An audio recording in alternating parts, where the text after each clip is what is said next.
J'ai su que j'étais enceinte, j'avais 22 ans. En fait, je fais de l'anémie et trimestriellement, je devais faire une prise de sang. C'est suite à cette prise de sang, en fait, en ramenant chez mon médecin, qu'il a lu les résultats et m'a annoncé la nouvelle. Dans la fleur de l'âge, on a plein de projets, on a envie de faire des voyages.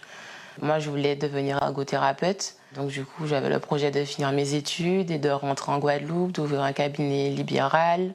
J'avais prévu ma vie comme ça. Et bon, au final, tout s'est chamboulé. Et son papa, étant aussi jeune que moi, était présent, mais pas comme je l'aurais souhaité. Alors, comment tu reconnais une phrase négative?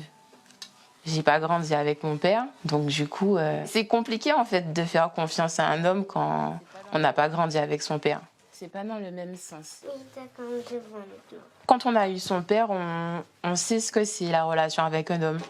Comment discuter, ce qu'un homme attend d'une femme, la présence, enfin voilà. Il y a ce lien en fait qu'on crée et qu'en grandissant, on sait à quoi s'attendre. Moi, je l'ai découvert avec le papa de Cléo et je me suis foirée totalement. J'avais des idées toutes bien faites, bien arrêtées et au final, c'était pas ça. Ouais, bon, faudra travailler. Hein. Donc je laisse là pour toi lorsque tu t'ennuies.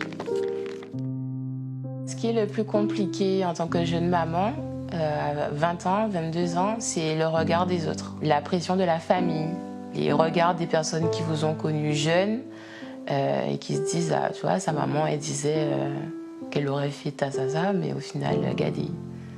Et ça, c'est blessant parce que on sait pas ce que la personne elle a vécu et pourquoi elle en est arrivée là. Et c'est ce qui m'a donné la force au final, de me dire, bon ben, les gens te jugent aujourd'hui, tu l'assumes et tu seras une maman responsable. Tu vas reprendre tes études, tu vas travailler, tu vas assumer ton enfant, tu vas rien demander à qui que ce soit. Et c'est ce que j'ai fait. Ça m'a vraiment... Mon plus gros moteur, ça a été lui. Bonjour tout le monde.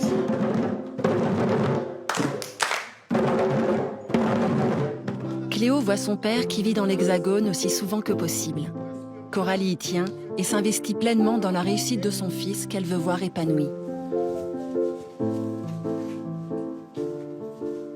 Je veux être dessinateur, artiste. Parce que ma passion depuis tout que je suis petit, c'est de dessiner. Je me suis entraînée, tout ça.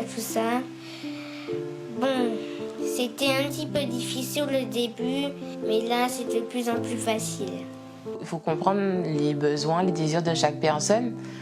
Tout le monde n'a pas les mêmes aspirations, tout le monde n'a pas les mêmes besoins, les mêmes envies.